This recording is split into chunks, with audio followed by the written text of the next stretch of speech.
Hi எல்லோரும் எப்படி இருக்கீங்க? புரட்டாசி சனிக்கிழமை அப்படிங்கிறதுனால மார்னிங் எந்திரிச்சதுமே குளிச்சுட்டு அதுக்கப்புறமா தான் எல்லா வேலையுமே ஸ்டார்ட் பண்ணேன்.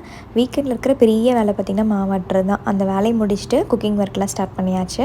முள்ளங்கி இருந்துச்சுங்க, அதை சாம்பார் பண்ணிவிட்டு பன்னீர் டிக்கா தான் ரெடி பண்ணிகிட்ருக்கேன். வீக்கெண்ட் ஆனாலே குழந்தைங்களுக்கு இந்த மாதிரி ஏதாவது வேணும்னு எதிர்பார்க்குறாங்க.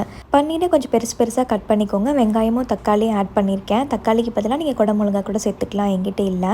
ஒரு ஸ்டிக்கில் வெங்காயம், பன்னீர், தக்காளி இதே அலைன்மெண்ட்ஸில் 3லேருந்து 4 பன்னீர் ஒரு ஸ்டிக்கில் கரெக்டாக இருக்கும். நான் என்னென்ன இன்க்ரீடியன்ஸ் போட்டிருக்கேன் அப்படின்னு பின் கமெண்டில் கொடுத்துட்றேன்.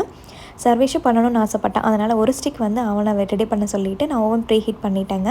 ஒரு 5 மினிட்ஸ் மைக்ரோ ஓவனில் தான் வச்சுருந்தேன். ரெடி ஆகிடுச்சு. அது ரெடி ஆகிறதுக்குள்ளேயுமே மார்னிங் வாங்கிட்டு வந்த க்ராசரிஸ் எல்லாமே வாஷ் பண்ணி வச்சுருந்தேன். அது எல்லாமே நீட்டாக துடைச்சி கண்டெய்னர்ஸில் போட்டு எடுத்து வச்சாச்சு.